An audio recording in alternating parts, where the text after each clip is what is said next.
with regard to the what's going on in the Southeast and the response of Mr. President. Ruben, let me just say this. Well, somebody was discussing with me and said, you know, why don't we tell Mr. President something, that the language that the Igbos understand, that we can let him know the language. And I want to share it with Nigerians. The language that Igbos understand, actually, is Abaribe, Obiadeyama.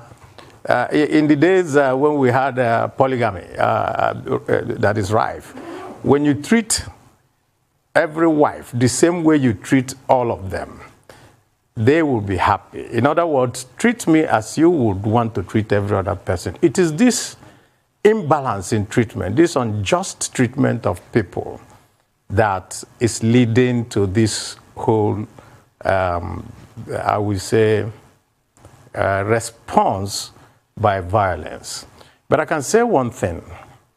The Southeast Caucus, both in the House and in the Senate, we issued a statement a couple of days ago.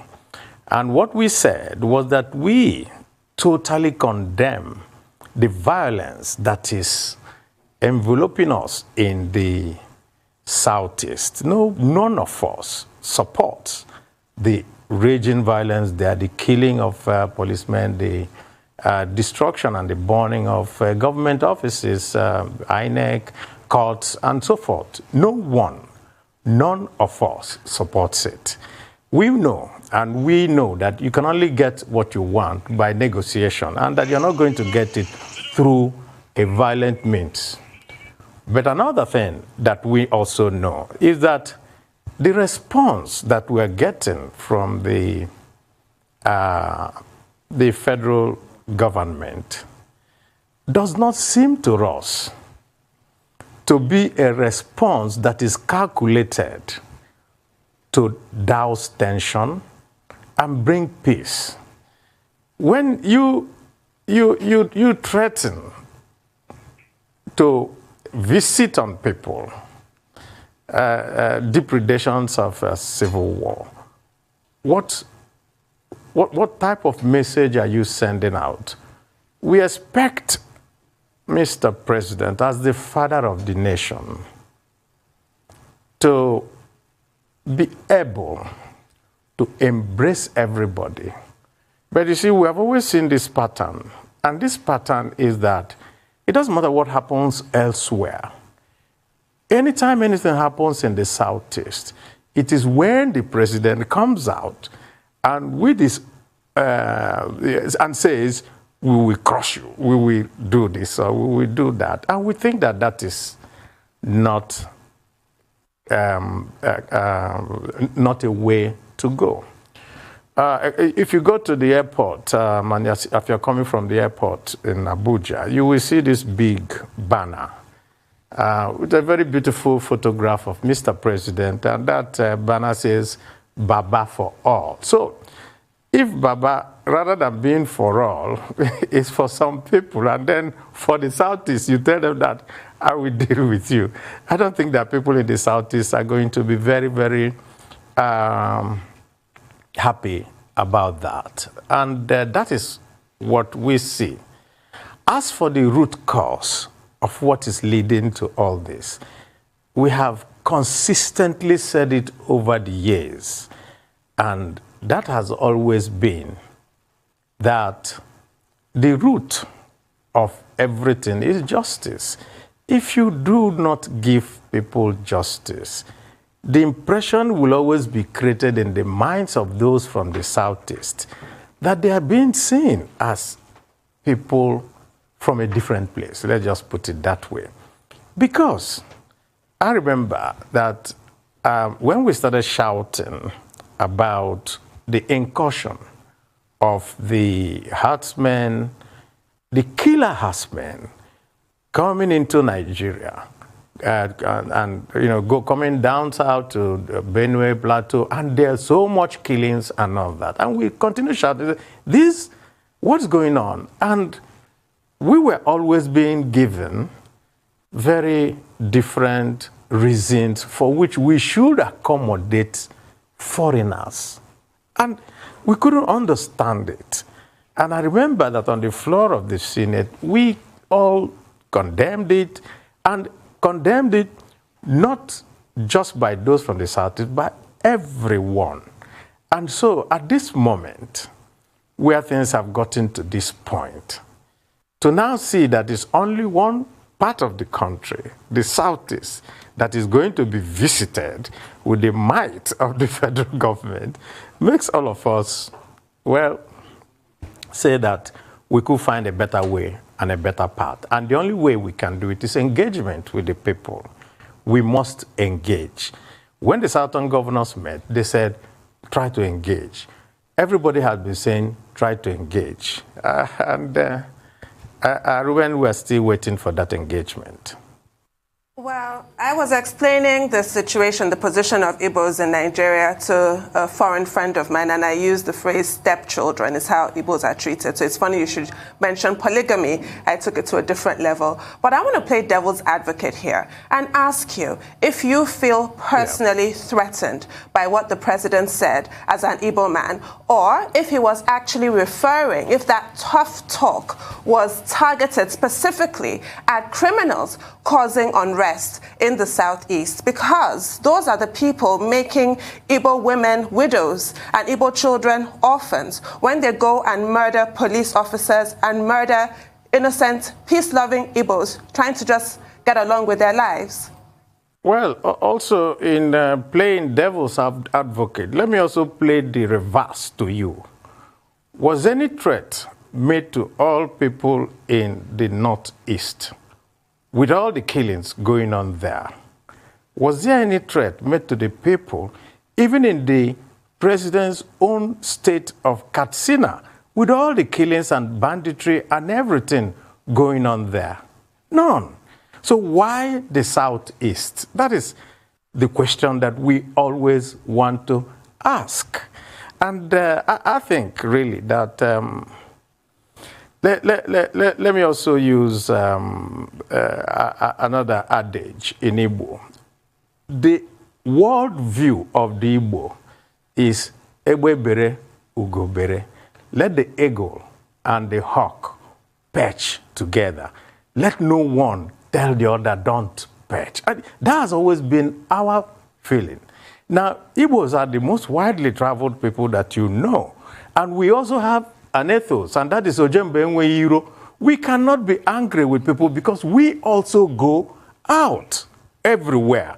So when this type of, I would say, personalization of the angst, what it tells us is something. And with all due respect, it just makes every Igbo feel, including myself, that somehow, when there's a big problem in Nigeria and you need to resolve it, use the Igbo head to resolve that problem. That's that. But let me tell you one other thing that I'm very, very happy about. And that is when the Minister of Justice made the unfortunate statement about spare part traders, you saw Nigerians all come out and say, I'm a spare part trader. And that, of course, gladdened everybody's mind. When the unfortunate statement that was credited to Mr. President also came out, you could also see Nigerians come out and say, I am Igbo. In other words, we have transcended those artificial boundaries that they use before to demonize a particular group of people. And so we are happy that Nigerians are all coming together. Nigerians are all seeing that what is here is not the Igbo problem. That what is here is a criminal syndicate going around all parts of the country, and the government needs to unravel it. If a criminal burns a police station or kills, and then you do nothing, and then you now go and arrest every villager that you see on the street, which is what is going on in the Southeast, you cannot be resolving the issue. What you're actually doing is that you're letting everybody know that it is us versus them. which is not a very good way of building unity in the country. So we, in our statement, now said, let the Inspector General of Police and the other security agencies conduct in-depth investigations, bring people, try them. Not to just round up youths that you see, conduct extrajudicial killings, and then say that, oh, you have resolved the issue. You don't. You actually push it on the ground, and it continues to fester. So we have been calling and calling for an engagement, a civil engagement that will resolve the issues bedeviling the country. Okay, Senator, thank you so much for your time. You've been calling for a civil engagement, and everybody have been talking about that civil engagement. You stood as surety for Nnamdi Kanu. Have you called on him too for this civil engagement? And have you called on, other people in here, the Igbo elders? Have you called on your constituency in the Senate, from other parts, for all of us to come together to have this civil engagement? Because you see, as it is now in Nigeria, we all need to be statesmen. That's the way forward. It's our country. We can have narrative and counter-narrative. It will not take us anywhere. So how can we all sit down on the table and become statesmen, which means rising beyond any hate or hurt or bigotry that we might have had before? Rotus, let me put it this way. In the past few weeks, we have had engagements among ourselves, among the those of us in the National Assembly, the governors, the clergy, and we have all reached out to all the people around who we can engage with to say, this is the time for us to de-escalate. You do not, like we say in Igbo land, you don't fight in your kitchen because you're either going to break bottles or you break pots and pans and all that. We cannot visit this on ourselves. And that is part of the problems that we have. If there is no in-depth investigation to find out who actually is instigating this violence there, merely just pushing it on one side. Of course, we know that all manners of actors will come in when there is, problems and confusion everywhere. We have tried to reach out to, including Nnamdi Kanu himself and all that, and saying, this cannot be the way to go. We are all done that, and we're doing it, and we will continue to do it. I have personally met with officials of the government and also all my own brothers and sisters, and we have all come out to say, no, violence is not the way. Senator, we should find a way of resolving it. I want to get this specifically. Have you reached out to Nnamdi Kanu? Have you called him up? Do you have conversations with him as regards this? If for anything, about rhetoric, about what is coming out there, about de-escalation? Have you had a conversation with him? We just want to know, Senator. I don't have any conversation with Nnamdi Kanu. I don't have that, I would say, privilege.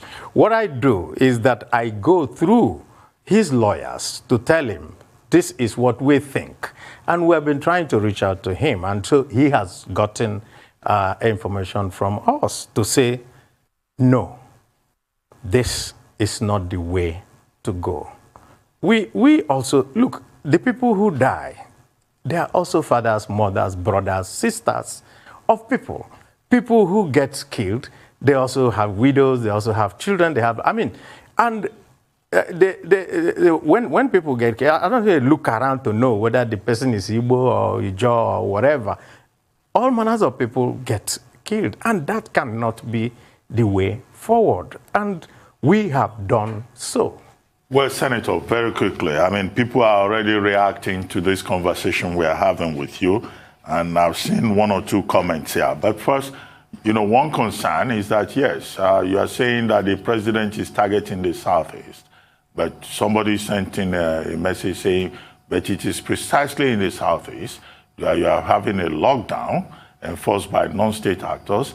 It is in the Southeast that you have had majorly attacks on INEC facilities and cases of assassination and indications of anarchy.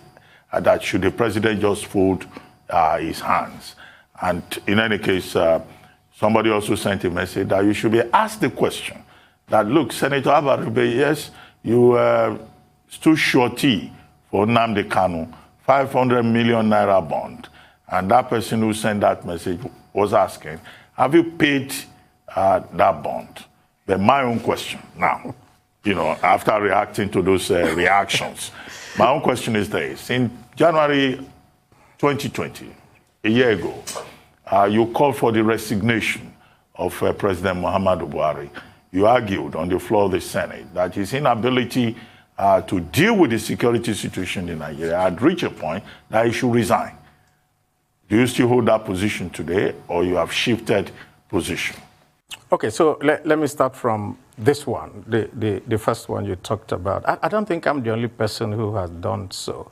Even people from, I think, the Northern Elders Forum or whoever, I saw them, people from the West, people from everywhere, have come and said, resign. I think that attributing it to me is no longer, you would just say that I foresaw that there was a difficulty in doing the work of, what is actually the work of Mr. President.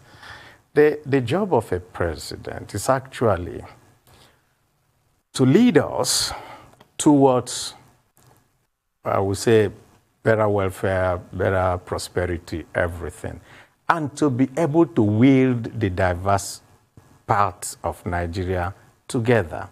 So if you find it very difficult to mismanage the diversity of the country, that is where we now have all these problems. Secondly, on the Nnamdi Kanu matter, at every point that I come to a television station, the very first thing that comes, oh, you stood surety. Everybody forgets that this was a legal requirement for his bail. It was ordered by a judge saying a senator, and I was chairman of Southeast Senators Forum. And so I had to step up to the. So when people now make this mischievous comment to say, why, so you stood bail, did they expect that no senator from the Southeast will be able to stand? Oh, was that the thinking? I don't think so. I think a judge just made a prevail, and then we stepped up. As for whether I paid or not, I think that's a legal matter that the courts are handling. And we are in the appeal court now, and the matter is going on.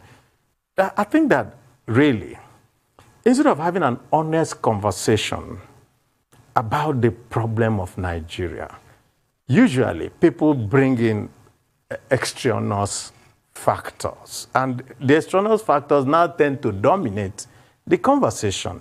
The conversation here is simple. We are having an existential problem in Nigeria.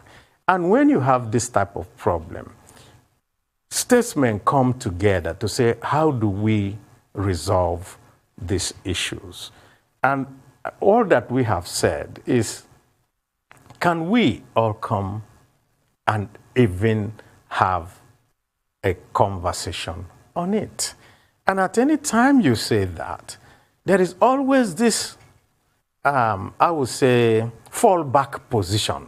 And the fallback position comes from the fact, this is my own thinking, that there is a rush to protect Mr. President from anybody asking any question, as if it's not a constitutional democracy. That is just the point. And so when questions are asked, the reaction is that you ought not to even ask questions. If we had a monarchy, maybe that may have been better. But I'm the minority leader of the Senate, and automatically that confers on me the fact that I should be able to question the policies of government, the direction of government, the way that the president conducts the affairs of the government. That is my role. And when you try to do that, What you now see is all these brickbats coming from right, left, and center. That is not a democracy. A democracy means that you should be able to say, this path that we're going is not the right path. I think that there's an alternative path we can go, and you can try to go through that alternative path, you know. And I don't, I actually feel very sorry for the ministers and all those people who have to come out and always haul insults on us.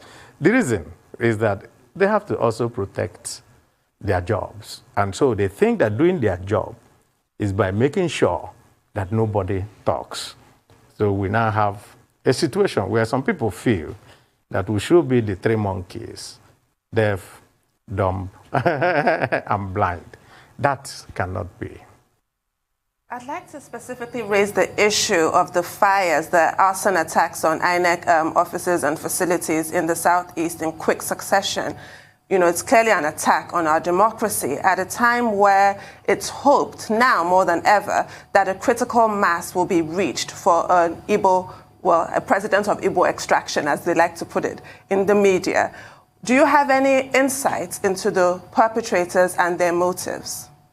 Well, somebody has suggested, suppose these attacks being done in quick succession in Igbo land is meant to scuttle the proposal for an Igbo presidency. I hope you can also look at it from that perspective. So we don't know. And what we have been saying, and which I said that we first condemned, and we said, try to fish out some people, try to investigate, try to hold some people, and now do a thorough investigation, bring them out, and then we know who is doing this, who their sponsors are, and why they're doing it. Every point that we see is, oh, something has just happened, and then there's a blanket statement saying, oh, it is this set of people. Yet, none have been gotten and tried. Civil engagement, civil rule says investigate, apprehend, and try the people. That will unveil this seeming thing going on. And I don't think that there is any Igbo man that will support the burning and the descent of INEC office. Nobody will do that. I do not. And I know that my colleagues don't. We have spoken with each other, we have discussed it, and we have all come out. And we have been talking, and we are still talking with everybody around about that. And what we do is this. We don't do investigations.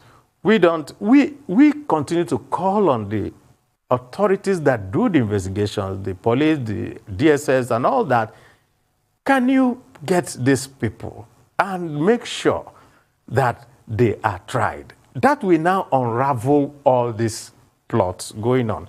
There are so many conspiracy theories, and one of it is just what I told you. Suppose it is meant to make sure that when our people come out and say, we want to be president, how can you be president when you people have been making sure that there will be no elections in your place? So, I mean, we don't know. And I have to tell you, Tundu, we want answers too, just like you want answers.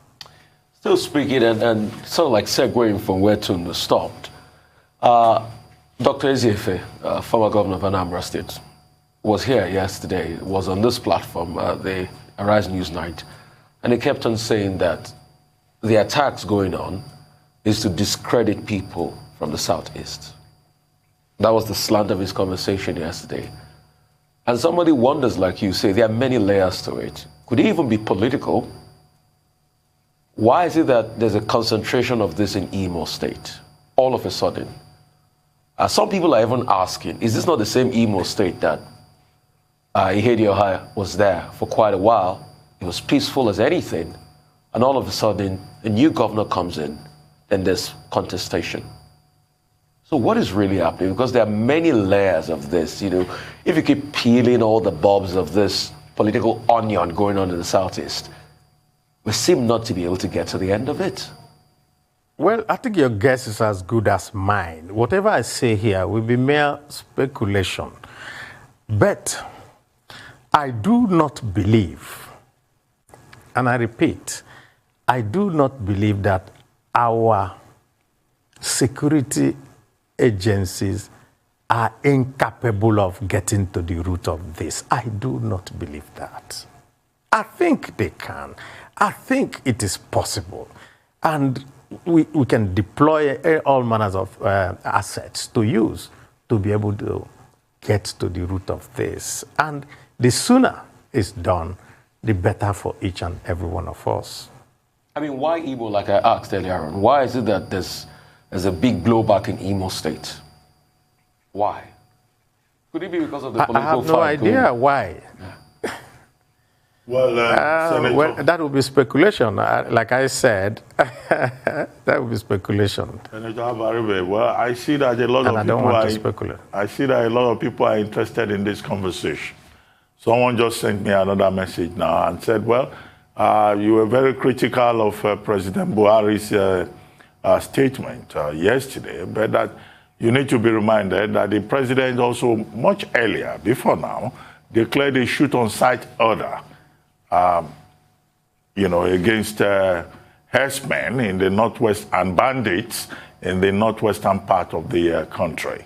I don't know what you say to that, but from the comment you just made, are you suggesting that the violence in the Southeast is state-sponsored?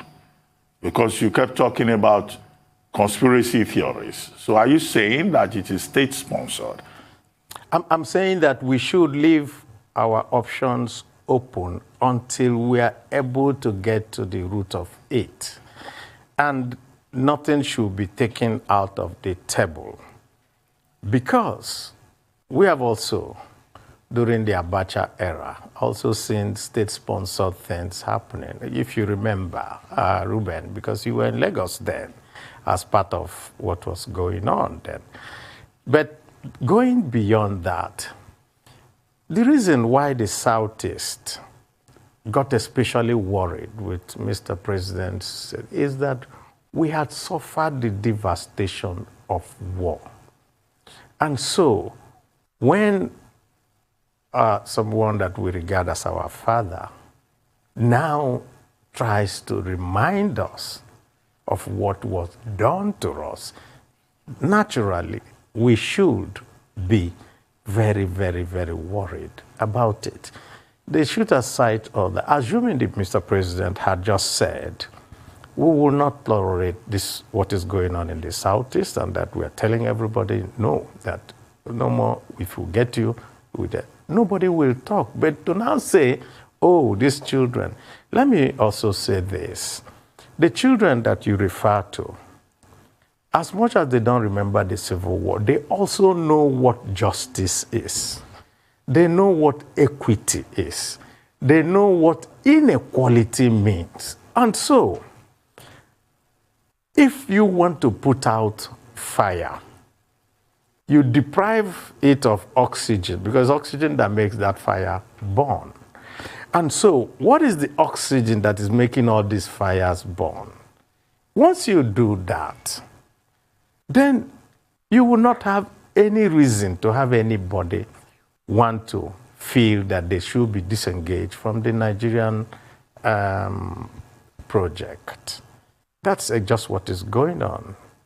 Yes, indeed. Now, if we have a distant paterfamilias, what about your siblings, your brothers in the Southeast? I made this point on the show a couple of days ago, that why did the Southeast governors fail to sort of fill that gap left by the federal government? As far as I'm concerned, something like the Biafra Remembrance Day should be a federal holiday.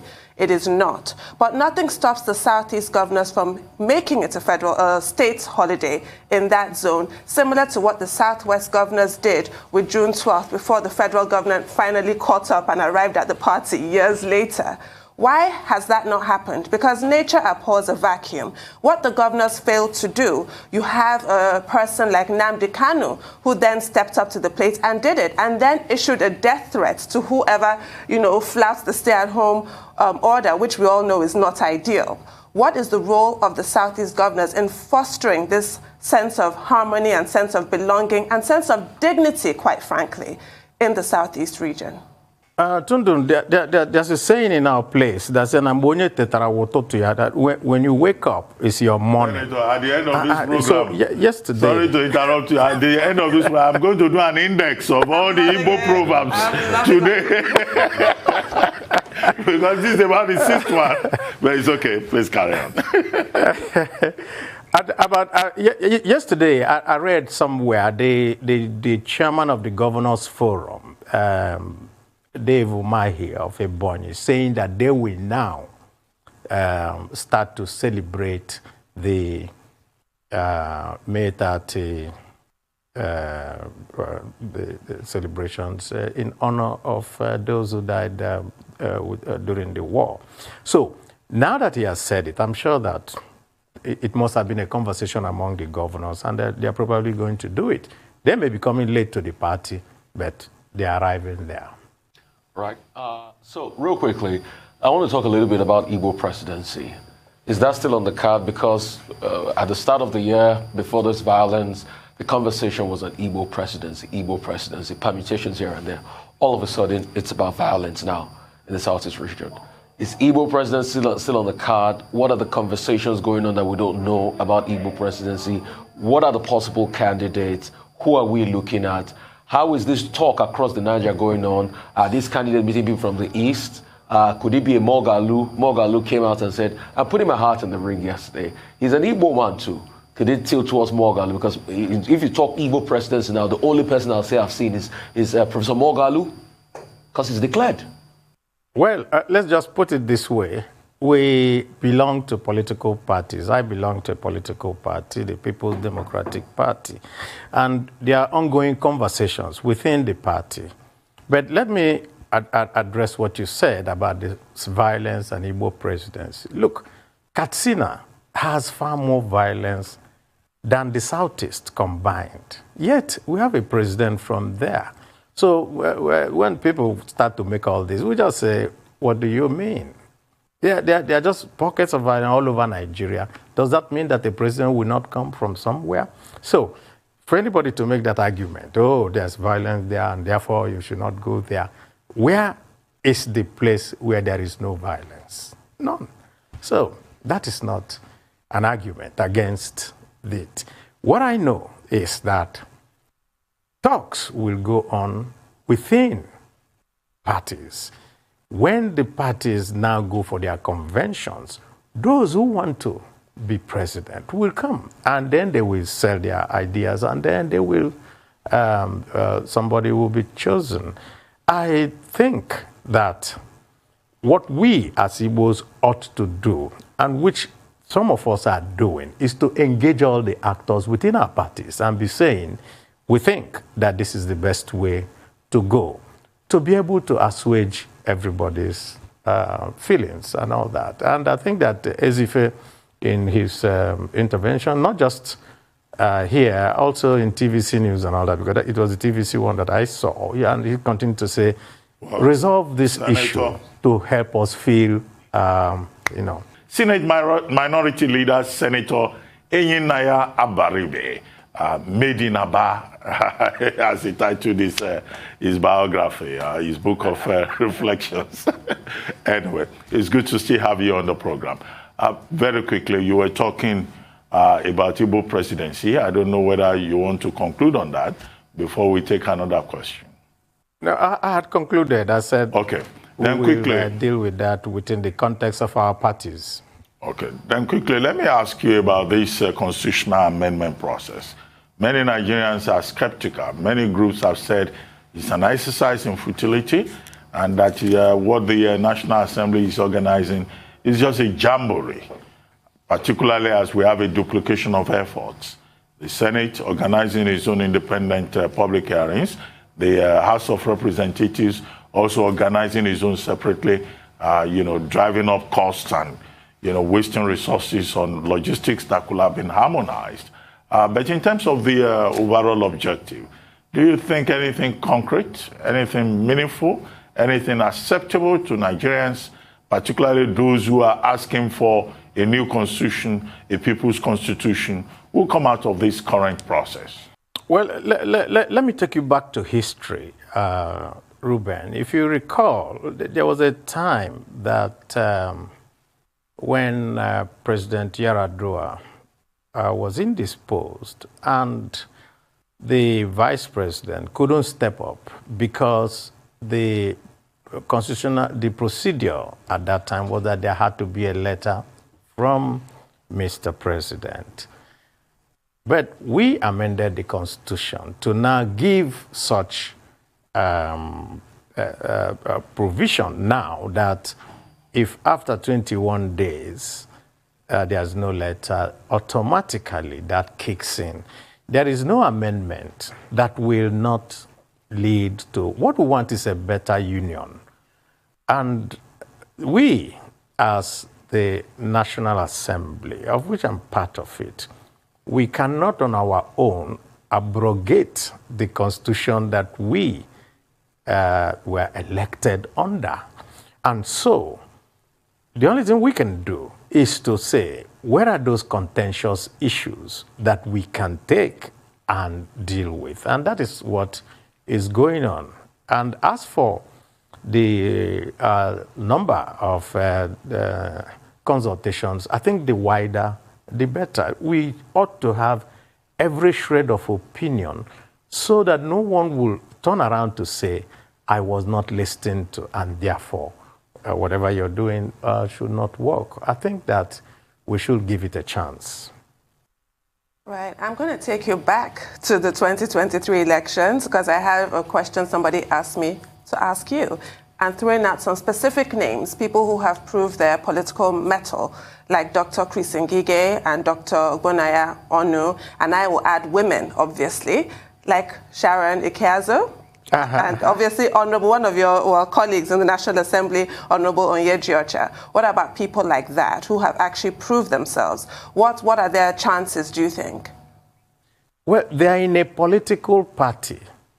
And when the political party now says that the gate is open for anybody who wants to be president, they ought to also make their requests. In fact, one of my people, one of the traditional rulers in my place, there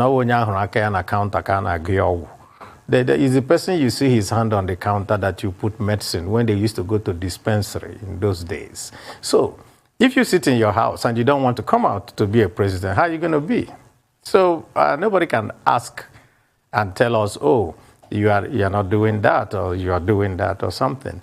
Somebody with fire in his belly, just like Mohalu has done, has to come out and say, I want to be president, and do the necessary reach out and engagement that is necessary. No one area can make themselves president. You must be able to have a coalition all across Nigeria, and that is what the person needs to do. Speaking of coalition and people coming out to this, there's talk. I mean, so let me start from here. The Constitution says that the political party must sponsor the candidate. That's what the Constitution says. So you have to come through a political party. You're not an independent candidate. And there are two major political parties. Yeah. It's almost a choice between two people, the APC and the PDP.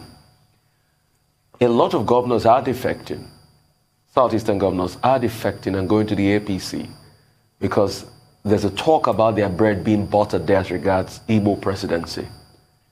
The PDP, on the other hand, has not been able to make a definitive statement on zoning and where it's going to go to. What are the talks going on in the PDP now as regards what will emerge or who will emerge? Does the PDP have it? Or like they said, they were going to leave it open?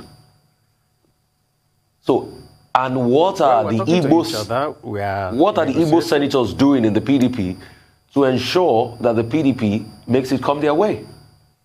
Well, we are talking to each other. We are doing our best. And don't forget that the Igbo senators were just 15 and we form a large bloc within the PDP caucus. And so we will continue to engage with our friends. The point really is no party has said anything about zoning. APC also has not.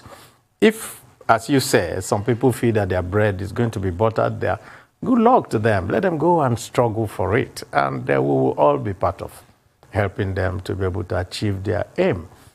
Our own is simple. I'm in my party, and I will follow within the way that we do and conduct our business in our party to be able to reach a particular end. If that end is Igbo presidency, it will be very, very good for us. Because a lot of people are saying time is running out. I mean, Yaya Bello has gone to meet Chief Ezefe to talk to him about his presidential ambition, and that it might not be correct, but the media started to report that Chief Ezefe has even endorsed Yaya Bello. So a lot of people are asking, when will the Igbos come out? Because time is running out. We're in 2021. Next year, it's going to be almost showtime. I don't think time is running out. I think that there's still a lot of time to be able to get people on your side if you're a very serious politician. And everybody is free to go around. And there are some that are overt, and there are some that are covert. And you really have no idea what is going on. But I know that there are a lot of discussions going on.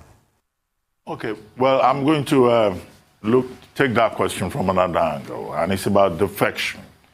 The PDP has been witnessing a gale of defections from the party into the APC.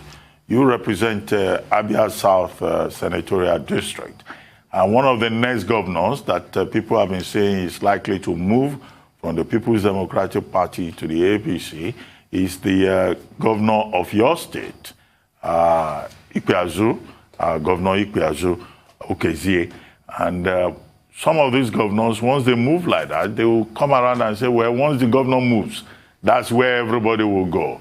So are we likely to see a situation where the Senate minority leader before 2023 may also move from the PDP to the APC in order to perhaps, flow with the tide in his own state in case the governor moves in the other direction?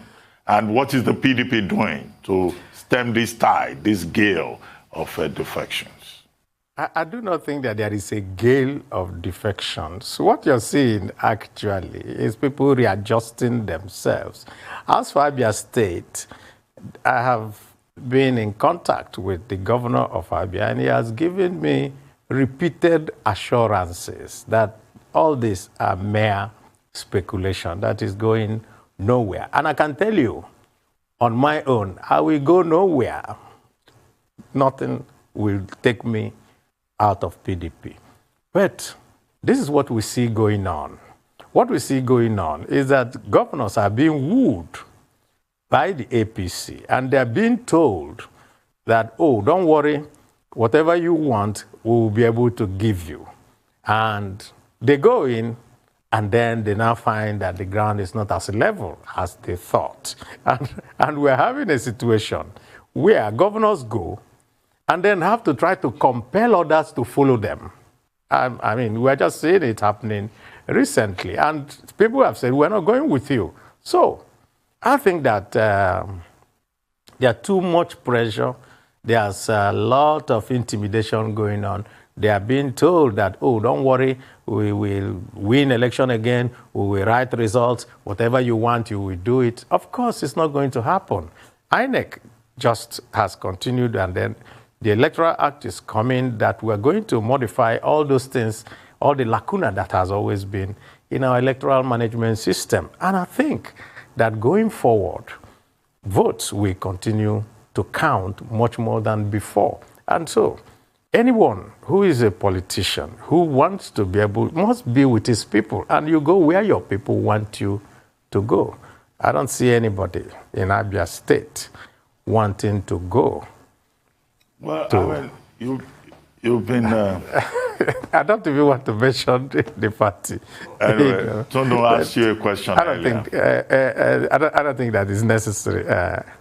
I'm sorry. Well, Tondo asked you a question earlier about persons from the Southeast who could possibly run for the presidency. Well, you've been deputy governor, and you are a ranking member of the Senate, having been there since 2007. Are you yourself considering running for the presidency of Nigeria, possibly in the future, if you say you are not defecting from the party? Do you want me to give you the typical Nigerian answer? I will go where God says I should go. Or where your people ask you to go? Or do you want me to say I will go where my people say I should go? But actually, in politics, you actually have to do what your people want. And that is the only thing that connects you to your people, and you don't depend on anybody else. And so, when the time comes, my political journey will be made very public. I will not hide behind a finger. I will not say, let me stay this way or that. I will say, this is where I want to go. If it's the presidency, I will also say so. Well, I was going to ask you if you're going to vie for a 5th term as a senator, but I guess we'll have to wait and see. Yes. Is that an Igbo adage for wait and see? Senators make very good presidents. Okay. Senators make very good presidents. We have Obama, we have Biden, and all that. So you can see that maybe we will get one from I hope you can say the same of Nigerian senators. I hope you can say the same of Nigerian senators. But thank you very much, Senator Abaribe, for joining us on the morning show.